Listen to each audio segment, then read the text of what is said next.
US ਕਹਿੰਦੇ ਵੀ require ਕਰ ਰਿਹਾ ਵੀ ਇਜ਼ਰਾਈਲ ਦੀਆਂ ਜਿਹੜੀਆਂ ਫੋਰਸਿਸ ਆ ਉਹ ਲੈਬਨਾਨ ਨੂੰ ਛੱਡ ਕੇ ਚਲੇ ਜਾਣ। ਪ੍ਰੈਜ਼ੀਡੈਂਟ ਟਰੰਪ ਉਹਨਾਂ ਨੇ ਇਜ਼ਰਾਈਲ ਦੇ ਪ੍ਰਾਈਮ ਮਿਨਿਸਟਰ ਬੈਂਜਾਮਿਨ ਨੇਤਨਯਾਹੂ ਨੂੰ ਅੱਜ ਕ੍ਰਿਟੀਸਾਈਜ਼ ਕੀਤਾ ਆ। ਕਹਿੰਦੇ ਵੀ ਜਿਹੜੀ ਇੱਕ ਛੋਟੀ ਜੰਗ ਤੁਸੀਂ ਹਿਜ਼ਬੁੱਲਾ ਦੇ ਅਗੇਂਸਟ ਸ਼ੁਰੂ ਕੀਤੀ ਉਹ ਲੈਬਨਾਨ ਦੇ ਵਿੱਚ ਇਹ ਬਹੁਤ ਫਰਸਟ੍ਰੇਟਿੰਗ ਹੈਗੀ ਆ ਤੇ ਕੰਪਲਿਕੇਟ ਕਰ ਰਹੀ ਆ ਜੋ ਈਰਾਨ ਦੇ ਵਿੱਚ ਜੰਗ ਚੱਲ ਰਹੀ ਆ ਉਸ ਨੂੰ ਜਿਹੜਾ ਕੰਪਲੀਟ ਕਰਨ ਦੇ ਲਈ, ਉਸ ਨੂੰ ਉੱਥੇ ਜਿਹੜਾ ਪੀਸਫੁਲ ਐਗਰੀਮੈਂਟ ਕਰਨ ਦੇ ਲਈ।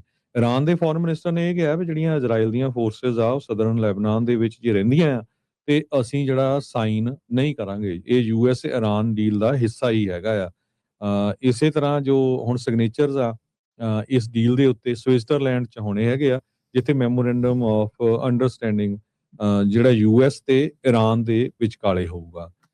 ਸੋ ਈਰਾਨ ਦਾ ਜਿਹੜਾ ਫਿਊਚਰ ਦੇ ਵਿੱਚ ਨਿਊਕਲੀਅਰ ਪ੍ਰੋਗਰਾਮ ਕੀ ਹੋਊਗਾ ਉਹ ਵੀ ਇਹਦੇ ਵਿੱਚ ਜਿਹੜਾ ਇਨਕਲੂਡਡ ਹੈਗਾ ਆ। ਸੋ ਈਰਾਨ ਦੇ ਡਿਪਟੀ ਫੋਰਨ ਮਿਨਿਸਟਰ ਨੇ ਇਹ ਕਿਹਾ ਵੀ ਜਿਹੜਾ ਯੂਐਸ ਦਾ ਨੇਵਲ ਬਲੌਕੇਡ ਸੀਗਾ, ਜਿਹੜਾ ਯੂਐਸ ਵਾਲਿਆਂ ਨੇ ਕੀਤਾ ਸੀ ਈਰਾਨ ਦੀਆਂ ਬਹੁਤ ਸਾਰੀਆਂ ਲੋਕੇਸ਼ਨ ਦੇ ਉੱਤੇ, ਉਹ ਚੱਕ ਲਿਆ ਗਿਆ ਹੈਗਾ। ਪ੍ਰੈਜ਼ੀਡੈਂਟ ਟਰੰਪ ਉਹਨਾਂ ਨੇ ਟਰੂਥ ਸੋਸ਼ਲ ਦੇ ਉੱਤੇ ਇਹ ਕਿਹਾ ਵੀ ਅਸੀਂ ਮੈਂ ਆਲਰੇਡੀ ਆਥੋਰਾਈਜ਼ ਕਰ ਦਿੱਤਾ ਵੀ ਇਮੀਡੀਏਟਲੀ ਰਿਮੂਵ ਕੀਤਾ ਜਾਵੇ ਯੂਨਾਈਟਿਡ ਸਟੇਟਸ ਦਾ ਨੇਵਲ ਬਲੌਕੇਡ ਜੋ ਆ, ਜੋ ਕਿਉਂਕਿ ਸਾਡਾ ਐਗਰੀਮੈਂਟ ਹੋ ਚੁੱਕਾ ਆ ਤੇ ਫਰਾਈਡੇ ਨੂੰ ਜਿਹੜੇ ਸਿਗਨੇਚਰ ਆ ਹੋਣ ਜਾ ਰਹੇ ਹੈਗੇ ਆ।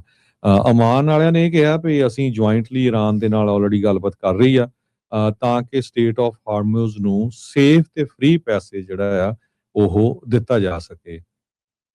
ਤੇ ਸਵਿਸ ਦੀ ਗਵਰਨਮੈਂਟ ਨੇ ਅੱਜ ਮੰਨਿਆ ਆ ਕਿ ਯੂਐਸ ਤੇ ਈਰਾਨ ਦੀ ਡੀਲ ਜਿਹੜੀ ਆ ਉਹ ਉਹਨਾਂ ਦਾ ਜਿਹੜਾ ਉਹਨਾਂ ਦੇ ਮੁਲਕ ਦਾ ਵਰਜਨ ਸਟਾਕ ਰਿਜ਼ੋਰਟ ਜੋ ਆ ਉੱਥੇ ਜਿਹੜੀ ਇਹ ਸਿਗਨੇਚਰਸ ਦੋਨਾਂ ਮੁਲਕਾਂ ਦੇ ਵਿਚਕਾਰ ਹੋਣਗੇ।